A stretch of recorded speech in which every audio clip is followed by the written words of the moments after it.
मुंबई की रात। मूसलाधार बारिश ने शहर को अपनी चपेट में ले लिया है। बाहर बिजली की कड़कड़ाहट खिड़कियों के शीशों को थरा रही है। सिया घर में अकेली है। अचानक दरवाजे पर एक जोरदार दस्तक होती है। सिया दरवाजा खोलती है। बाहर करण खड़ा है। उसके आने से घर के अंदर ठंडी हवा का एक झोंका दाखिल होता है। सिया बिना एक शब्द कहे उसे अंदर बुलाती है। दोनों का चलना तेज है। वे सीधे बेडरूम की ओर बढ़ते हैं। करण पीछे मुड़कर मुख्य द्वार को जोर से बंद कर देता है। कमरे की लाइट थोड़ी मध्यम है। बाहर की बिजली एक बार फिर चमकती है और पूरे कमरे को एक पल के लिए सफेद रोशनी में नहला देती है। कमरा बंद है, लेकिन बाहर की बारिश की आवाज अब और भी तेज हो गई है। करण बेड के करीब आता है। सिया वहीं खड़ी है। कमरे के कोनों में गहरा अंधेरा है। बेड के नीचे की खाली जगह एक काले गड्ढे जैसी दिख रही है। बिजली फिर कड़कती है और इस बार आवाज इतनी तेज है कि घर की छत हिल जाती है। दोनों एक पल के लिए रुक जाते हैं। सन्नाटा भारी है। कमरे के भीतर हवा का दबाव बढ़ रहा है। सिया का ध्यान बेड के नीचे की तरफ जाता है, जहां फर्श पर अंधेरा जमा है। आदित्य के शहर से बाहर होने का फायदा उठाना अब उनकी आदत बन चुका था। सिया के लिए ये रिश्ता उस घुटन से निकलने का एक जरिया था जो उसकी शादीशुदा जिंदगी में रोज उसे जकड़ती थी। करण का घर में आना जाना अब सामान्य हो गया था। कमरे के अंदर की हवा भारी है। दोनों के बीच की नजदीकियां बढ़ रही हैं, लेकिन बाहर की बारिश रुकने का नाम नहीं ले रही। सिया के मन में आदित्य के काम में उलझे रहने की कड़वाहट है जो उसे करण की ओर धकेलती है। ठीक उसी वक्त जब कमरा पूरी तरह से उनकी अपनी दुनिया बन चुका है, फर्श से एक अजीब सी आवाज आती है। खुर्च खुर्च। सिया का हाथ हवा में ठहर जाता है। करण अपना सिर घुमाता है। आवाज बेड के नीचे से आ रही है। सिया कांपते हुए पीछे हटती है। खरोचने की आवाज अब और तेज हो गई है, जैसे कोई लकड़ी पर अपने नाखून घिस रहा हो। कमरे की रोशनी एक बार फिर झिलमिलाती है। करण बेड के किनारे पर झुकता है। उसका हाथ कांप रहा है।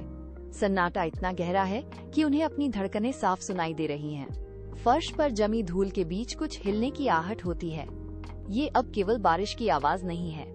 कमरे में एक ऐसा अनजाना खौफ पसर गया है जो उनके रोमांस को पूरी तरह निगल चुका है। करण घुटनों के बल झुकता है। उसका चेहरा बेड के नीचे की काली परछाई के करीब है। जैसे ही वो अंधेरे में झांकता है, उसकी सांसें रुक जाती हैं। फर्श पर आदित्य का कटा हुआ सिर रखा है। सिर की आंखें पूरी तरह खुली हैं और स्थिर हैं। करण पीछे की ओर उछलता है। वो फर्श पर गिरता है और जोर से चीखता है। उसकी चीख कमरे की दीवारों से टकराकर वापस आती है। सिया दीवार से सटकर खड़ी है। उसके हाथ कांप रहे हैं। वो फर्श पर गिरती है और अपने घुटनों को पकड़ लेती है। उसकी आवाज भारी है और लड़खड़ा रही है। सिया कहती है, मैंने उसे 3 दिन पहले जहर दिया था। मैंने उसे इसी कमरे में मार डाला। उसकी लाश को यहीं बेड के नीचे छुपाया था। करण की आंखें फटी रह जाती हैं। वो सिया की तरफ देखता है, जैसे वो किसी अजनबी को देख रहा हो। कमरा अब एक अपराध स्थल में बदल चुका है।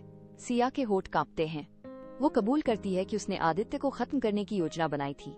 वो कहती है कि उसने जहर उसके खाने में मिलाया था। करण कांपते हुए पीछे की ओर घिसटता है। वो दरवाजे की तरफ भागना चाहता है, लेकिन उसके पैर जमीन से नहीं उठ रहे। कमरा अचानक और भी ठंडा हो गया है। सिया का कबूलनामा हवा में गूंज रहा है, लेकिन आदित्य का कटा हुआ सिर अभी भी फर्श पर उसी तरह रखा है जैसे वो उनकी हर बात सुन रहा हो। पूरे घर की लाइटें एक झटके के साथ बुझ गईं। कमरा घने अंधेरे में डूब गया। बाहर बिजली कड़कने की आवाज भी अब बंद हो चुकी थी। सन्नाटे के बीच कमरे के कोने से आदित्य की भारी और गूंजती आवाज आई। उसने पूछा, मेरे ही घर में, मेरे ही दोस्त के साथ? करण का गला सूख गया। वो सांस लेने की कोशिश करता है, लेकिन उसकी आवाज गले में ही फंस जाती है। अंधेरे में उसे कुछ भी दिखाई नहीं दे रहा है। सिया की सिसकियां अब चीख में बदल रही हैं। अचानक बेड के नीचे से एक बर्फीला ठंडा हाथ बाहर निकला। वो हाथ तेजी से आगे बढ़ा और करण के टखने को कसकर जकड़ लिया।